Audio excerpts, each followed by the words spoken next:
మాట్లాడగానే కూర్చోబెట్టి ఒక్కళ్ళు దానికి కూర్చోబెట్టి దానికి చిలవలు పలవలు చేసి నాకు తెలంగాణ అంటే పడదు, నాకు వీళ్ళంటే పడదు, వాళ్ళంటే పడదు, ఇన్ని సంవత్సరాలు 12 years కూర్చోబెట్టడం మేము ఒక చెరువుని కబ్జా చేసామంట. నాకేం పనిలేదా?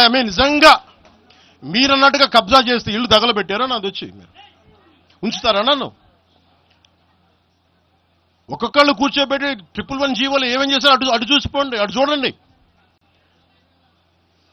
నిజంగా ఈ రోజున తెలంగాణ రాష్ట్ర ముఖ్యమంత్రి గారికి చెప్తున్నా, రేవంత్ రెడ్డి గారికి చెప్తున్నా, ఆయనంటే నాకు ఇష్టం,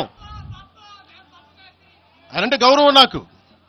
కానీ వారికే నేను చెప్తా ఉన్నా, తెలంగాణ ప్రభుత్వానికే చెప్తున్నా, పవన్ కళ్యాణ్ గనక ఆ చెరువుని మీరు ఒక చెరువును ఆక్యుపై చేసుకున్నాడంటే సంతోషంగా చెప్తున్నా, ఈ రోజున తెలంగాణ ప్రభుత్వానికి రాసి ఇచ్చేస్తున్నారు.